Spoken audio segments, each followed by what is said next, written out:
And here we go.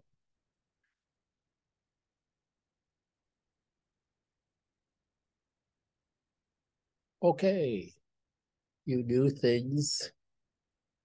Hopefully by now everybody's going to the member site to look at any new announcements.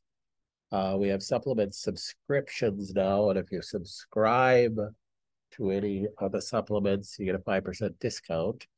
And you can do every week, every 2 weeks, every month, every, you know, 2 months, whatever you want to do with that subscription, but you get a 5% discount. This direct link to the Zoom calls. You guys are all on the Zoom call, but in case you have to jump on real quick, it's a direct link right there. Some supplement brands like Orthomolecular and Biotic Research no longer allow any online sales to anybody, not just us, to anybody. So you can Google these products and you find places that are selling them online, but these companies are going after those places and trying to get them to, they're some of these places are buying them illegally. It might not actually be the real product. There's all sorts of things going on with them. These companies are just trying to protect their brand, so they don't allow us to sell online, and we've just complied with them because trying to do the right thing. That's what their desires are and requirements are. We still buy from them. Matter of fact, we private label from some of these too, but we can't have them on the store. So we can't have them visibly on the store so anybody can see them. So you have to call in your order for those, and we can set up subscriptions for those. So just know, if I recommend it or you purchase an Orthomolecular or Biotic or any other product, Apex Energetics is the same way. They don't allow online sales. Zymogen used to be, then they completely changed their policy, which I think is a smart thing to do. But if you can't find a supplement on our store, call us, and that's why.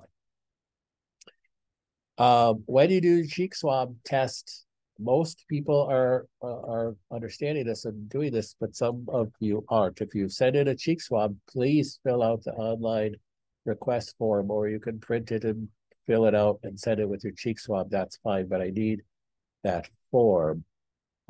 Also, if you are doing a one-on-one call with me, we call an educational coaching call, you have to complete the form in the box on the membership site. That box looks like this: coach call request form. That has to be completed for us to legally be able to do these things. So please do that. All our courses are available to all of you wonderful people for free, and we have this new one right here, Chronic Disease and Autoimmune course. It's the most comprehensive course that I've created so far. If you or a loved one has an autoimmune disease, you'll really want to look at that course. It is jam-packed full of information, and I got lots more to add. So if you're having trouble with your Rife machine, make sure that you look at the frequency healing course too, because that has a ton more information on the Rife.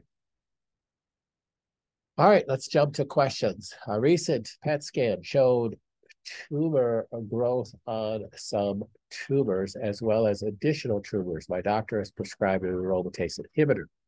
I have resisted taking medication, but I am concerned that there is growth. Can I or should I continue taking ClearDim along with this medication? If you're taking an aromatase inhibitor, should you keep taking DIM or a DIM type product? I think so, because of the exogenous hormones that you're going to be still exposed to, just by living, in the plastics, the chemicals, the pesticides and things like that, and all the hormone products that damage our hormones. So I think it's still good to take a natural product that will help with that.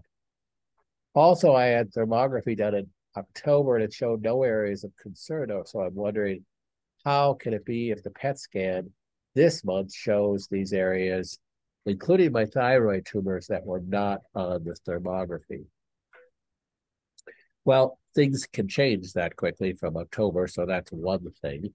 Number two, it may suggest that um, the so when a PET scan picks up a hot spot, that doesn't mean that it's cancer. So that means it's a highly metabolic area. Well, that does not mean that they're just jumping to the conclusion this person has previous diagnosis of cancer, and then they have a hot spot on the PET scan. Boy, that's metastasis. That's many times what it is. But the only way to know if that is cancer is to do another cell examination of that through what's called a biopsy. So you do another biopsy of that area to make sure that it is cancerous or not.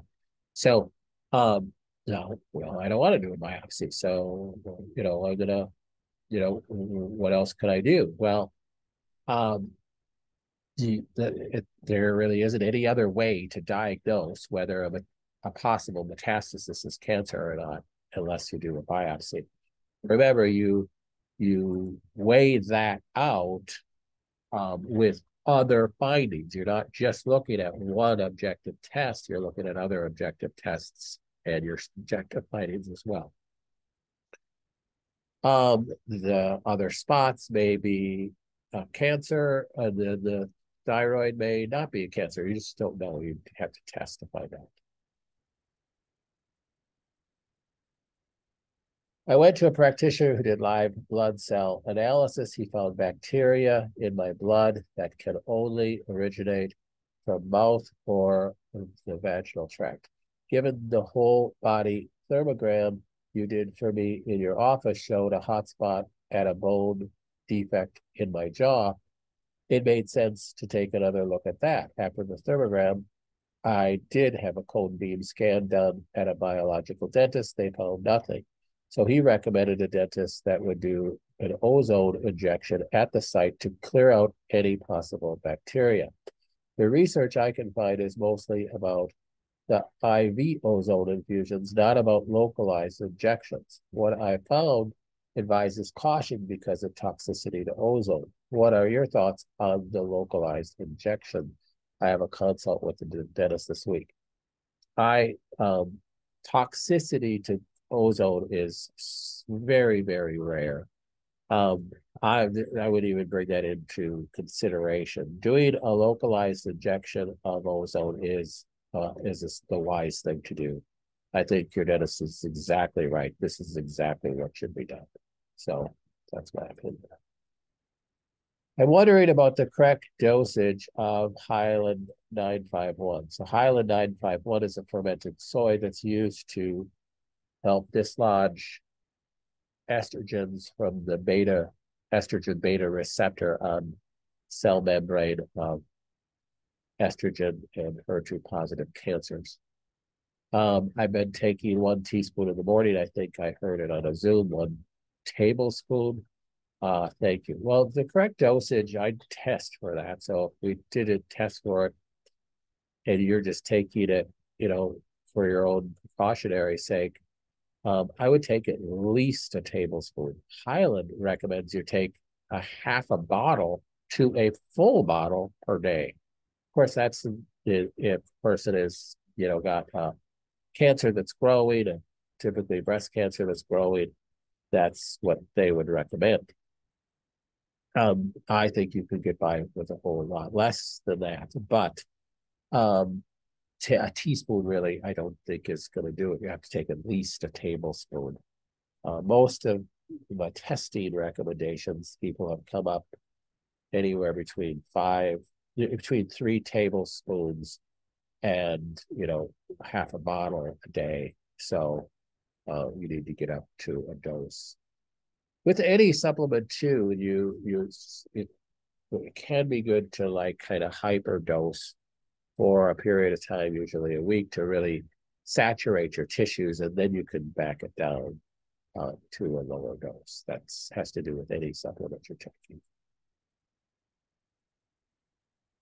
Can you please explain how the Rebuilder 300 works and have people had success with in helping with neuropathy from chemo. My husband has 17% nerve sense loss in one foot and 27% loss in the other. So the Rebuilder is a product that was created to help build back nerve loss. So if there's nerve loss, then the Rebuilder can be a huge benefit to rebuild that back. On the Rebuilder, let me pull it up really quick. On the Rebuilder, on the store where it shows the Rebuilder, let me pull that off here and I can show you what the unit looks like. It looks like a little TENS unit.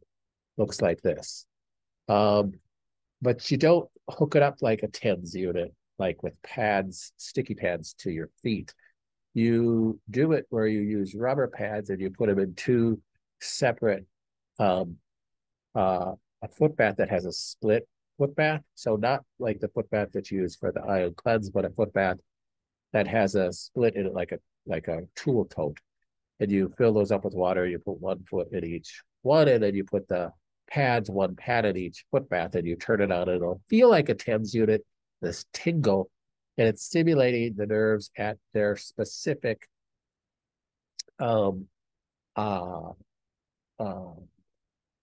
frequency for healing that can really help a nerve heal. So if so let me see. There is I have a video on exactly how it works on the website. So on the store site, you could actually watch a video of me actually training my staff a number of years ago and explaining how you have large diameter afferents and small diameter afferents and what those different nerve fibers do if they function based upon how what they pick up at the receptor site. So an afferent nerve picks up information at a receptor and brings it back to the brain. There's 2 main different types of these type of nerve fibers, and that's what neuropathy is damage to these nerve fibers. So learning about these afferent, large diameter, and small diameter afferent nerves can be beneficial. So watch that video that is on the Rebuilder store on the site, and that will help you understand how it works. Will it work with neuropathy with chemo? Well, it will work with neuropathy with anything, but if the person is continuing to do chemo or hasn't worked on detoxifying chemo, it's going to have less benefit. So how do you detoxify chemo? Well, one of the best ways to detoxify chemo as it settled in your feet and in your legs and it damaged the neurons in your feet and legs is to use the ion pro wave. So using the ion pro wave can be helpful to pull that out of your body, and that could be a step in healing. Now you have to rebuild the nerves, and that's where the Rebuilder comes in. So the Rebuilder is a great tool. We have used this probably for 15 years and with really good success. I will say that you could get worse before you get better, because as you rebuild these afferent nerve fibers, you will actually rebuild the small diameter afferents first, and those are your pain fibers. So a person can actually feel more pain. Oh, I've been doing this for a month and my pain has actually gotten worse. That's actually a good thing, because what happens is you lose the small diameter afferents first, and then you have the large diameter afferents. And so you lose your pain fibers first. And then the large diameter afferents are the ones that carry vibration, carry light touch, and carry hot and cold. And then you'll lose those. So then you basically lose feeling in your feet altogether, and you'll end up tripping and you'll be falling. You might not have the neuropathy quite so much, but you'll be tripping and falling, and that's really bad. As you rebuild it, you'll rebuild the small diameter afferents first. Therefore, you'll start feeling pain. We've had people complain over the decade of doing this, like, oh, this has gotten worse. My pain is, and we have to explain to them that yes, you will feel pain first because you're rebuilding those pathways. And then you will, once the LDAs come into play, then they inhibit the pain. And I explained that in the video how your neurology works. Do my Rife programs from May 2020 when I had active recurrence of of uh, uh, of my ovarian cancer cover me currently when I don't have any cancer, according to the oncologist. Remember, just because you have no evidence of disease, according to a neurologist, you still want to be running your cancer programs.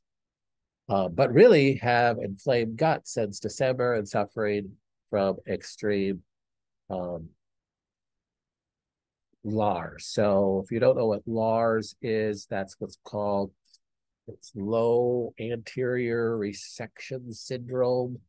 And that is, you can end up with the increased frequency of bowel movements, increased urgency, all sorts of different things like that. And you, so, but no, your Rife programs are not, your current Rife programs are for your ovarian cancer. They're not for any bowel issues, any gut issues per se. So this is where you may go, hey, can I get a new Rife program for my current symptoms, my current disorder, my current whatever I have going on? This is where you may want to ask for that. So back to the home page of the the membership homepage, you're looking at, on that homepage, you're looking down and seeing, I'm going to get a cheek swab and I'm going to, ask for Rife programs. So that's what you would do. So I would suggest I would still put in the ovarian cancer programs because I still think you need to be running that even if you have no evidence of disease, but certainly we can put in other frequencies for other things. Or I could actually, I'll probably just create another little folder for you for helping you with whatever else you got going on. And that's why you use that form, and let me know. I forwarded my recent blood work to you. There are several issues, but the one I see right away that I just can't understand are my high cholesterol numbers. I'm floored. How can this be? How can I have worse numbers than the month of my diagnosis before I started eating such a good whole food plant-based diet? I gave blood for this test immediately following a 5-day fast. I broke my fast after the draw, during which time I also had COVID. I went for the test as soon as I was able after quarantine. Could that affect my cholesterol numbers? I don't think having a viral infection of any kind would have affected your cholesterol numbers. So let's talk about what can increase a person's cholesterol numbers. What is cholesterol? So cholesterol is a fat that is made in your liver. So to be honest, 97% at least of your circulating cholesterol in your blood is made in your liver. It's not from your diet.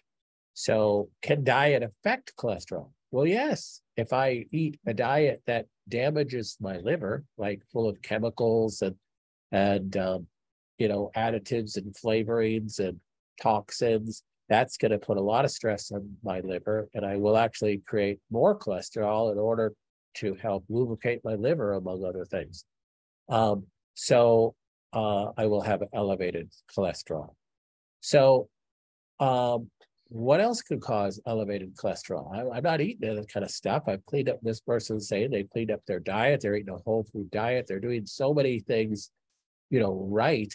How in the world could I have elevated cholesterol? Well, there's other reasons as well. So first of all, we have to define what elevated cholesterol is. When I went to school, of course, I'm an old guy, but when I went to school, 225 was a normal cholesterol level, and anything above 225 was considered elevated cholesterol. Then it dropped down to 200. Then it dropped down to 180. Well, why is that? Because 225 is dangerous now?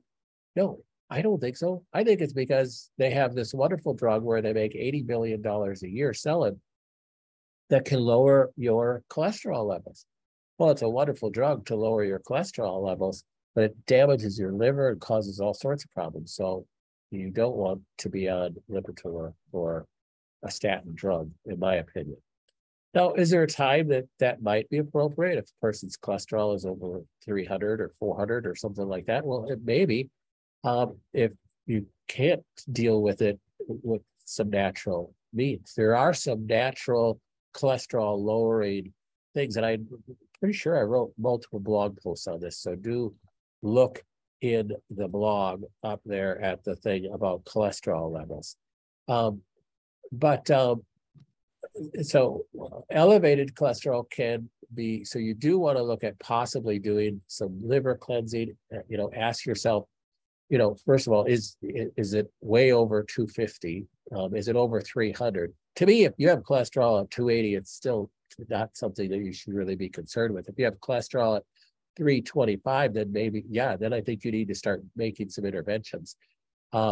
And normally I would start with dietary interventions, which doesn't have to be done in this case, but you could do some other natural things to help with decreasing cholesterol.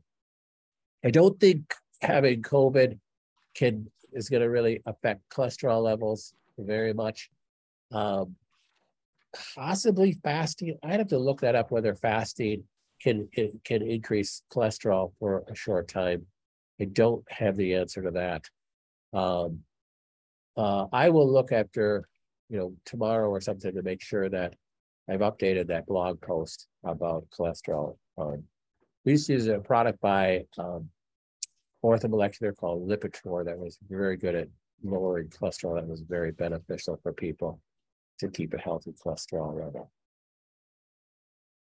I stopped my meds in February, Ibrance and hormone shots. The tumor had shrunk in half on my CT scan. In the last week, my tumor seems to be coming to the surface and having more sensations with it. Also, the lymph node under my arm seems more inflamed. I know this is a good thing, but that it's coming to the surface, but is there something I can do to keep it erupting? Not sure that's the right word, but breaking through the skin. The oncologist said that the skin is getting thin and to watch it carefully. Also, in my last cheek swab, you said to take 2 laminate. Should I try to increase this to 4 or stay on 2? No, I would stay on 2. There's positives and negatives in the tumor coming out of the skin and breaking through the skin. This person, I'd ask that if you could send me some pictures, and we should probably have a private conversation about this. That would be the best thing to do. I had a friend introduce me to taking wheat germ, and wheat germ seed and grinding it to use it immediately in breads and muffins. Could this process be okay to use? Wheat flour that we can buy in the store contains gluten, but is this okay source since it's not processed? Well, it all has to do with, gluten tends not to be a driver of cancer, but gluten is the most common food sensitivity. So if you have antibodies to any of the gliadin peptides, then this is not acceptable. But I don't know. So how do you know? How do you know if you have antibodies to the gliadin peptides? The only way to really do that is to run a Cyrex test. So Cyrex array 3X, I think, would be the right one to use. Hey, where can you learn about that? Go on the new course, Chronic Disease and Autoimmune. You will find enough information to gag yourself with on autoimmune disease and antibodies to food and to peptides of different proteins like gliadin. Other than that, if you didn't have any of these antibodies to gliadin peptides, this would be just fine to use. You may want to get the type of grain of wheat that you might want to get is kamut. You could buy kamut flour, Kemet is an ancient grain wheat. I don't know if you can get Kemet seed. You'll have to investigate that. But do a search on Kemet flour. This is, we've had people that have had antibodies to gliadin, but they can actually eat Kemet flour. You have to make it. There's a cookbook that you can get, Kemet flour cookbook. You have to your bread recipes and muffin recipes have to change just a little bit. But we have multiple people in our family personally that have high sensitivity to gluten, but they can eat Kemet flour bread and Kemet flour and everything. So this is an ancient grain. It's got one of the theories about gluten sensitivity has to do with the fact that we processed the wheat and hybridized it and to a way that it's really not the same as an ancient grain. But if we get back to the ancient grains, it would make a big difference. So I would investigate that as well. Hi, Doc Dr. Chemo 2.5 years ago. I'm not really sure what this means here, but chemo 2.5 years ago, but the last 6 months, the neuropathy in my feet, legs, and above knees, left finger, and arm. It is slowly getting worse and painful. I'm taking B12 and nutritional yeast. What else can I do? Well, we talked about neuropathy above there. Think about getting a rebuilder. Make sure that you're doing the ion pro wave, help detox, the chemotherapy, the vitamin B6 is really helpful for helping rebuild nerves too. So that is a good thing to add. Those would be the key things right there. Ion pro wave to help detox that. Make sure you're when you're talking about detox, ion pro wave. You also gotta talk about coffee enemas. So I don't know if you stopped doing that or you're still doing those. Saunas can be very helpful for detoxification. Go back and, hey, you have access to the 7 phases of detox course right there. Look at that. That will be helpful for you. Vitamin B6 is helpful for rebuilding nerves with neuropathy. So make sure that you have adequate vitamin B6, taking a little bit of extra B6. I have begun taking my new supplements for the last cheek swab. Unfortunately, related or not, fluid started building up in my abdomen, which I had to have expelled at the hospital. The doctor said the fluid was from the cancer. So yes, I would agree. So the fluid is when you get ascites in any cavity, whether it's in pleural cavity or the abdominal cavity, it's from the cancer. There's only theories on why that happens. There's no definitive answer from why that happens. In addition, I could not urinate. My bladder was also emptied at the hospital. I continue to have a hard time urinating and fear I'll have to go back to the hospital for a long-term stint. Is there anything I can do to help with urination and ensuring my abdomen does not fill up again with fluid? Well, there's nothing you can do to ensure that your abdomen won't fill with fluid. I would say, number one, do not wait until it gets bad. Get in there more often than not. Because getting that drained, we've had people, get 5 to 7 liters drained off, every 3 days. And you think, oh, is this the end? No, they're still with us today and they've recovered. So don't think that at all. But do not go, well, I'm okay, I'll be fine. I'll just, hold off for another week. Don't do that. Get in. You're better off getting into the ER, getting that drained off more often than not. More often than less often. So get in there as soon as you start to get some fluid accumulation. Number two, if it's starting to block your urine flow, that gets dangerous because you get back up into your kidney and you can get damage to the kidneys that's irreversible. So you do not want to let that happen. If the urine blockage, and it sounds like the urine blockage is due to the fluid putting pressure on either the urethra or one of the ureters, and if that's the case, then it's really removing the fluid to deal with the urination issue. If the inflammation is also caused, this is a male, I believe, that asked this question. So if the inflammation has also caused prostatic, morbidity of a prostatic hypertrophy at the same time, then getting on some prostate nutrients can be helpful. But I don't know if, I'm just guessing at that. It sounds though that it is a physical pressure on the urethra or the ureter that's causing that.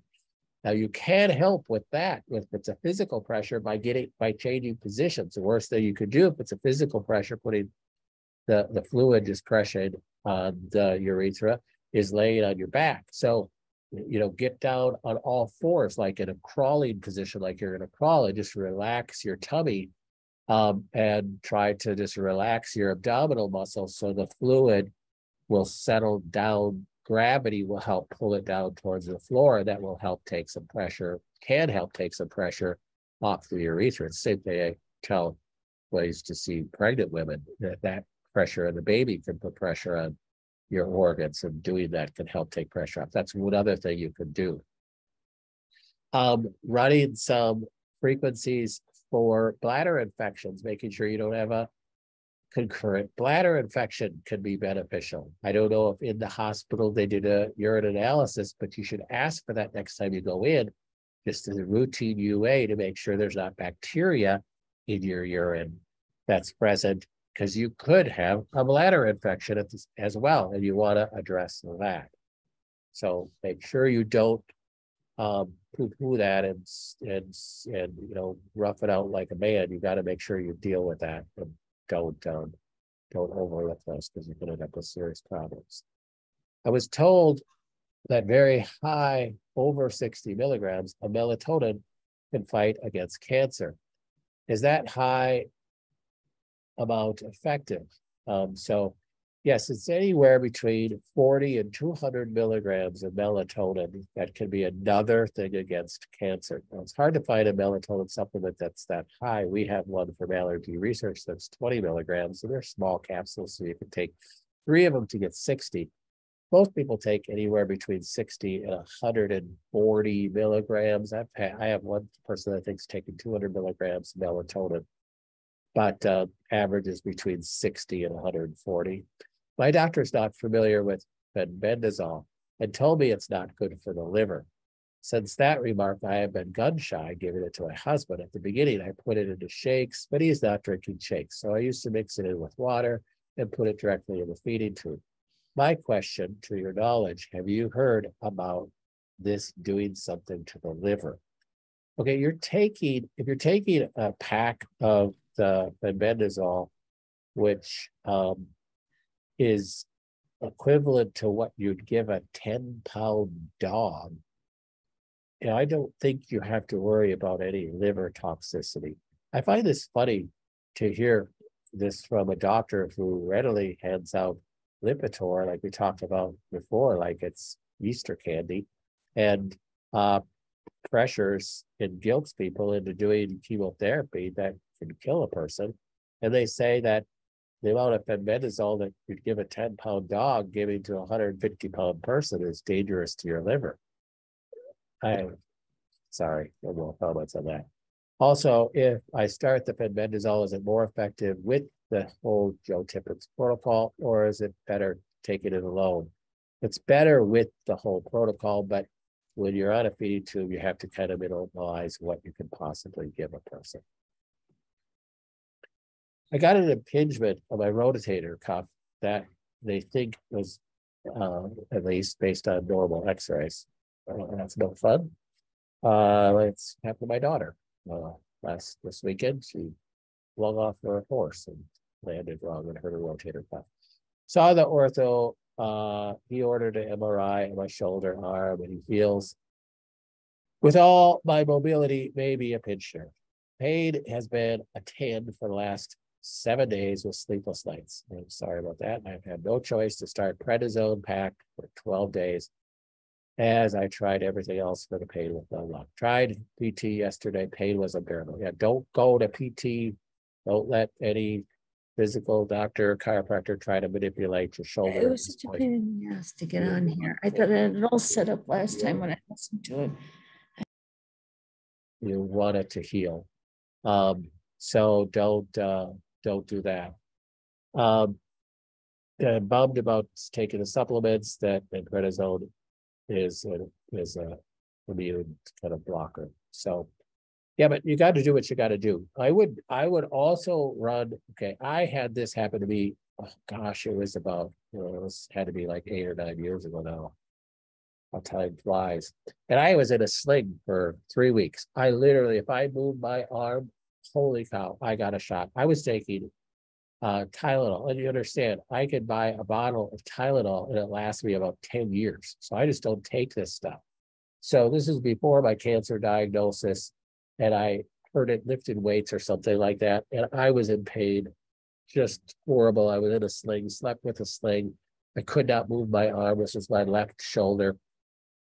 And then finally ran a program on the right called Accelerated Healing. It's in the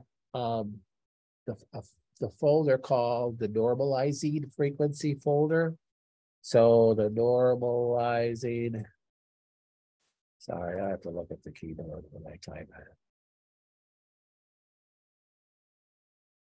So it's in the normalizing frequency folder, accelerated healing. I'm not saying this is going to work for you because it's frequencies, but I tell you, I did that one time, and I literally forgot to take my Tylenol at 3 hours, and it was like 6 hours later, like, oh, I didn't take my Tylenol at 5 o'clock. Oh my gosh. It's like, okay, it doesn't hurt. I moved it even with the sling on. It's not hurting. I went home from work that day and I was literally afraid to take I still didn't take the sling off because it's like, no way, I'm not going to take it off. This is going to send me through the roof. Literally, I did the accelerated healing, I think 3 or 4 more times, and my shoulder, healed up. I never had that zinger pain anymore. My pain went down to 0. I mean, I had some pain as I was trying to, I had this stuck in a position for 3 weeks, so it took some little bit of exercise to get it back to normal motion. It took a few weeks, but it was quite amazing. Also think about the TENS unit. So whenever you get musculoskeletal pain like this, a TENS unit is a nice little addition. I wouldn't necessarily do it right over a possible damaged ligament, but I would do it where my pain is, and it can really help with the pain. Is there a specific tumor marker for esophageal cancer? If yes, what would be the range of numbers? We spoke to our internist about laser surgery for the esophagus. He said it would not get rid of the cancer, but would improve the esophagus for eating solids. He did not know of any laser surgeons for that part of the body. Do you know of any specific laser surgeons? So I don't know of any specific laser surgeons. You might have to continue to seek, some advice from medical professions for that. There is no specific tumor marker for esophageal cancer. You could run a tumor marker panel, and any of them might show up, but there's none that are specific for that cancer. Does anyone do blood transfusions with blood from someone who has beaten ovarian cancer? Nope, that does not happen. That wouldn't be legal in the United States. And the idea I think this person is getting at is that if somebody beat a specific type of cancer, would there be any chemicals, chemokines in the blood, antibodies in the blood that would help another person with that same type of cancer. Well, your body doesn't kill cancer by developing antibodies to the cancer. So that wouldn't be a factor at all. I think there'd be zero benefit to receive blood from somebody who had a disease like ovarian cancer and overcame it. If you got blood from somebody that had and overcame, like, let's say, a bacterial infection, and you received their blood, you'd be receiving possible antibodies to that bacteria, but not to a cancer. Okay, questions came in here.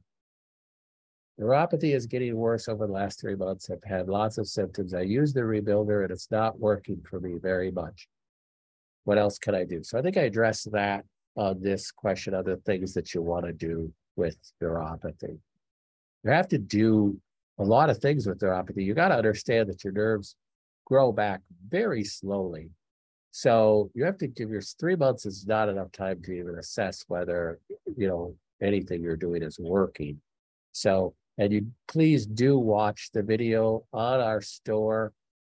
Go to our store, even if you didn't get the rebuilder from us, go to the store, look up rebuilder and watch the video that I created. Actually created it for practitioners on the afferent nerve pathways and what is actually taking place. I have a new pancreatic enzyme supplement that has these amounts of each in. How many capsules should I take, AM and PM? I don't know what I've recommended for you. If you're asking this, like that you're trying to do pancreatic, meaning a enzyme therapy, like Dr. Kelly's enzyme therapy, you'll still be taking a lot per capsule, and I'd have to sit down and do the math compared to what you recommended. So I can't really answer that question off the bat. Sorry about that. Any good resources for a plant-based keto diet? No, I would just go to search it on my computer. I don't know off the top of my head. I apologize. The liposomal glutathione says on your store that I will need to get you to that I need to have to wait time before meals or after, or can I just take it any time? As you said, 3 teaspoons a day. So can you take glutathione with a meal? Yeah, you can. I do think that the liposomals do work better a little bit away from food. About 15 to 30 minutes away from food would be better. You'll have better absorption of the liposomal. So that's the whole idea why you're taking a liposomal, is for better absorption. So I just wait 15 to 30 minutes away from food. Should I be doing the Rife programs and foot bath during radiation treatments? Yes, absolutely, yes.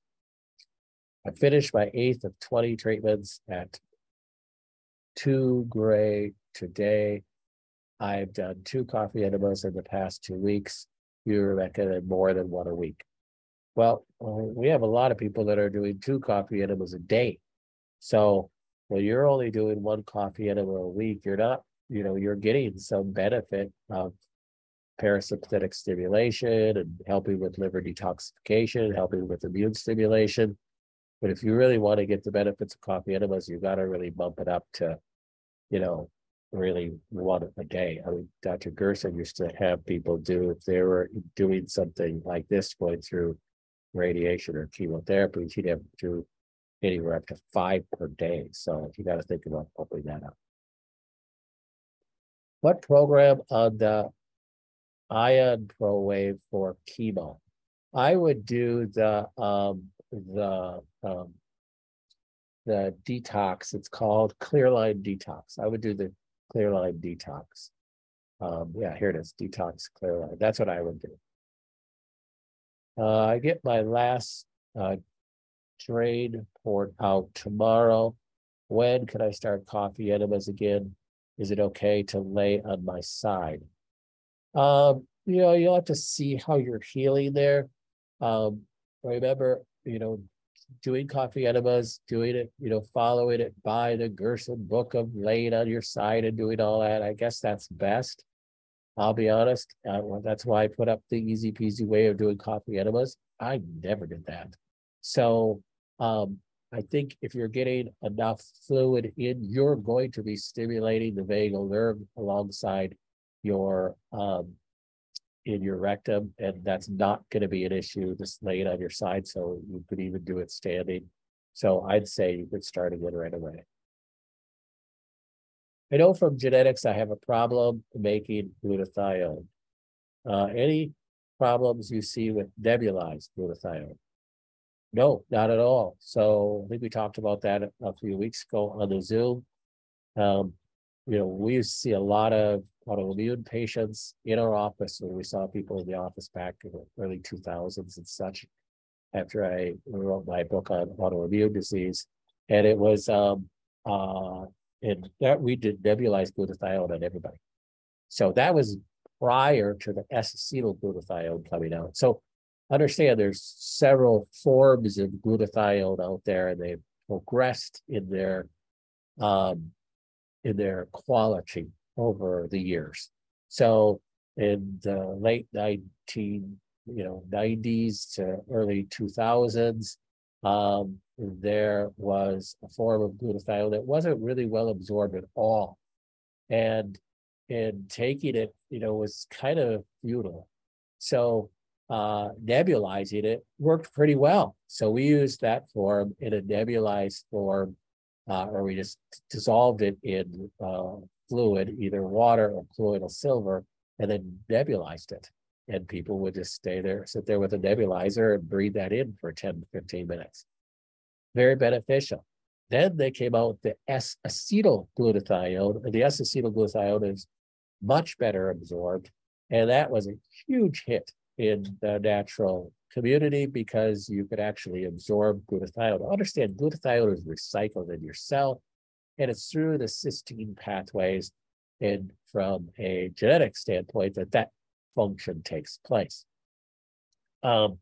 Then, just about 5 years ago or so, they came out with liposomal glutathione. Holy cow, total game changer there. So liposomal glutathione is even 10 times better absorbed. And remember, glutathione is your number one antioxidant. And remember, what does an antioxidant do? An antioxidant helps get rid of oxidizing agents. If you don't get rid of oxidizing agents, you're dead tomorrow, period. Oxidizing agents are poison. Oxidizing agents are your number one cause of cancer, period. So we talk about, toxins are. Well, toxins are number one cause of cancer because they're oxidizing agents. So oxidizing agents damage cell membranes, kill cells through lysis, damage DNA. You're better off if it killed the cell, because it damages DNA and it causes cancer. So you have to get rid of oxidizing agents. Glutathione is your number one way to do that intracellularly. You have different pathways in phase 1, phase 2 pathways that you do so in your liver, even though glutathione's in your liver, glutathione intracellularly in an outside cell, meaning in your tissues, is your number one way to do that. And you need to recycle it, and you need to support that recycling. And if you have defects on that, it's even more difficult. So taking liposomal glutathione is great. Second best thing would be nebulized glutathione. Can left side vagal nerve stimulation cause shoulder issues and nerves around that? No. Can left side vagus nerve stimulation cause shoulder issues? No. So the vagus nerve if you stimulate the vagus nerve, you're actually going to decrease pain. It's not a huge amount of pain inhibition through the vagal nerve, but there's some. There's some good, I should say that there's more better than some. So the vagus nerves, its main purpose is not to inhibit pain, but it does inhibit pain. So yeah, no, I don't think that's going to be an issue.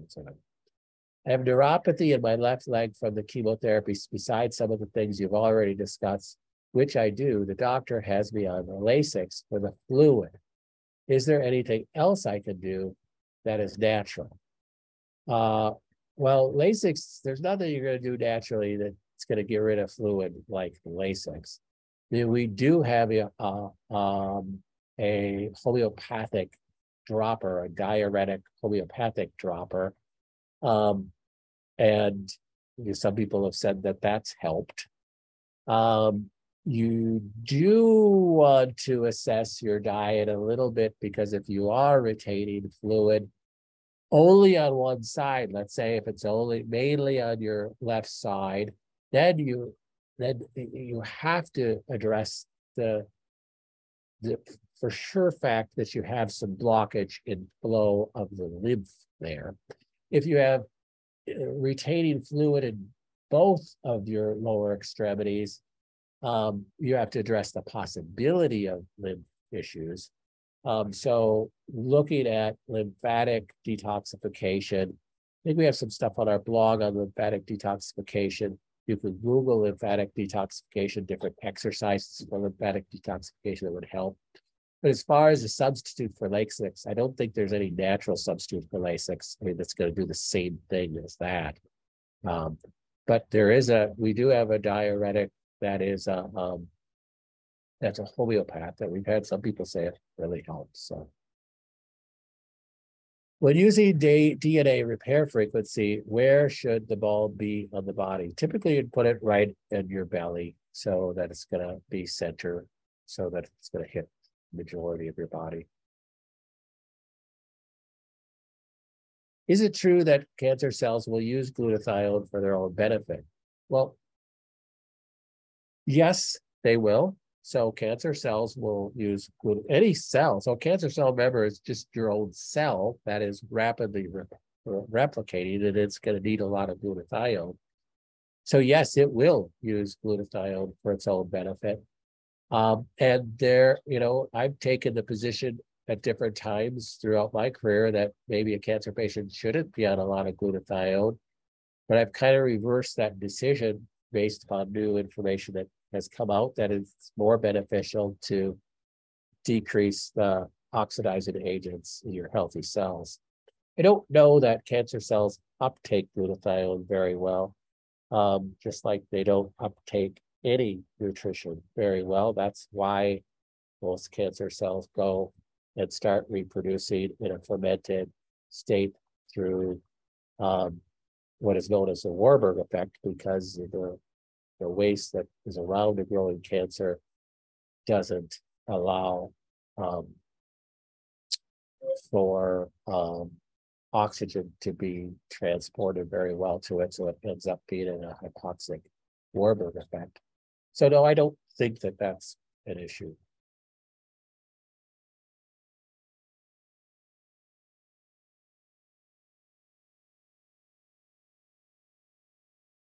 Any other questions?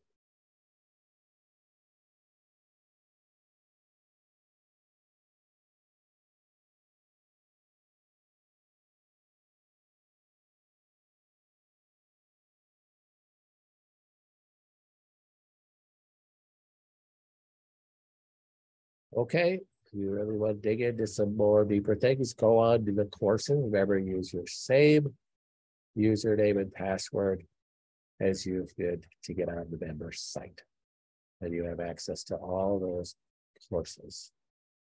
So, all right, thanks for being on. Know that I'm praying for all you guys. I love you all, and we'll see you next week. Bye-bye.